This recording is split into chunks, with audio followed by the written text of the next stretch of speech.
सियालकोट में खौफनाक वाकया। खावन सुसर सास और देवर ने दिन दिहाड़े 23 साला बहू पर जालिमाना तशद्दुद करके कत्ल कर दिया।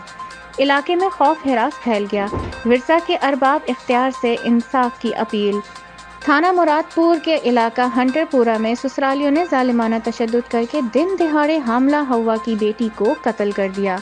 2 साल कबल मियानापुरा की 24 साला रिदा की शादी हंटरपुरा के अली रजा से हुई थी, जिसकी 7 माह की बच्ची भी थी।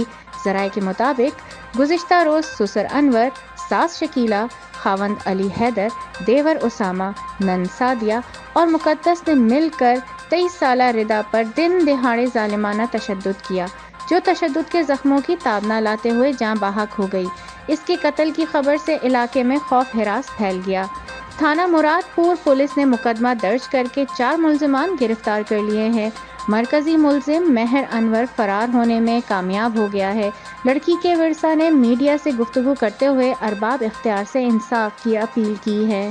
बेटा जी, साडी बेटी बड़ी बारी मार खा के आउंदी सी। ਅਸੀਂ ਜਿਹੜਾ ਨਾ ਬਾਰ-ਬਾਰ ਉਹਨੂੰ ਆਂਦੇ ਹਾਂ ਕਿ ਧੀਏ ਇਸ ਘਰ ਅਗਲਾ ਹੀ ਹੁੰਦਾ ਹੈ, ਤੂੰ ਉੱਥੇ ਹੀ ਰਹਿਣਾ, ਤੂੰ ਉਹੀ ਘਰ ਵਸਾਣਾ ਹੈ।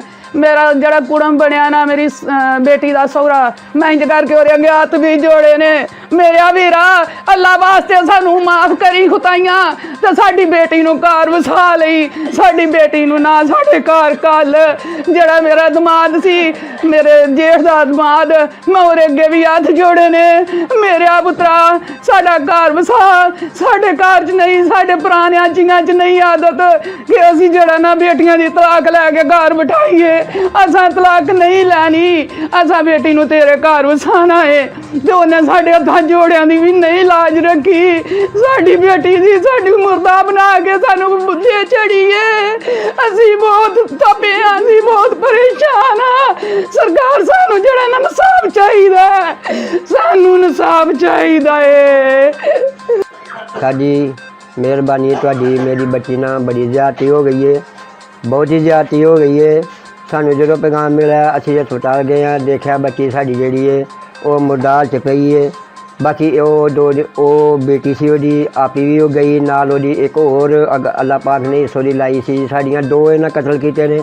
बाकी इन्हां ने साड़ी बच्ची नाल बहुत जुल्म कीते ने, साडी बहुत ही जुल्म कीते ने। सानू इंसाफ चाहिए, सानू इंसाफ चाहिए। असीं किहदे कोल इंसाफ मंगीए, सानू दसो। जिहदे कोल इंसाफ मिलदा असीं कोई ओहदे कोल आ जाने आ। सानू दसो, सानू इंसाफ चाहिए, सानू कुछ नहीं चाहिए। सानू जिन्हां ने ये काम कीता है वो पूरा घर, ओहदा सहुरा है, ओहदी सੱਸ है, ओहदियां 2 भैणां ने, ओहदा ओ दिओर है। इन्हां ने रल मिल के साडी बच्ची दी जान ले ली है। 2 जानां लईआं ने साडी, एक दियां भी 2। असीं गरीब आदमी हाँ, असीं इस पिंड नहीं सां पैना चाहते। ਜਿਹੜੇ ਪਿੰਡੇ ਉਹਨਾਂ ਸਾਨੂੰ ਪਾਹੜਿਆ, ਸਾਨੂੰ ਬਿਲਕੁਲ ਇਨਸਾਫ ਚਾਹੀਦਾ। ਤੇ ਬਾਕੀ ਇਹ ਜੋਸ਼ ਵੀ ਸਾਡੇ ਹੁਕਮਰਾਨ ਨੇ, ਇਮਰਾਨ ਸਾਹਿਬ ਨੇ, ਵਜ਼ੀਰ ਸਾਹਿਬ ਆਲਮ ਨੇ, ਜੋ ਵੀ ਹੈ ਅਸੀਂ ਸਾਡੇ ਕੋਲ ਅਸੀਂ ਕੀ ਬਿਆਨ ਕਰੀਏ। ਅਸੀਂ ਨਹੀਂ ਕੁਝ ਵੀ ਬਿਆਨ ਕਰ ਸਕਦੇ, ਸਾਨੂੰ ਇਨਸਾਫ ਚਾਹੀਦਾ।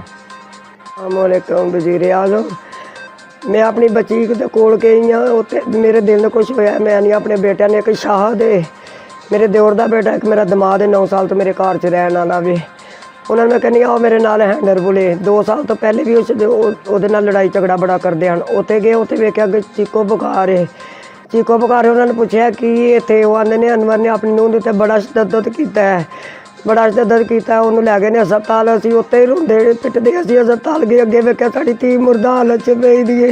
वज़ीर आज़म, डीवीओ साहब, मैनूं इंसाफ चाहिए। मेरियां 7 बेटियां ने, एक बेटा है, बेटा 7 धियां तो छोटा है। मेरी बच्ची 5 वक्त नमाज पढ़न वाली है। मैनूं इंसाफ चाहिए, मैं इंसाफ लैनी। असीं माड़े लोग हाँ, गरीब लोग हाँ, असीं भले माने शरीफ लोग हाँ, सानूं इंसाफ चाहिए। ज़ालिमां ने बड़ा तशद्दुद कीता है, बड़ा तशद्दुद कीता है मेरी बेटी दे उत्ते। मेरी बेटी मकाड़ी पढ़ के ज़ालिमां ने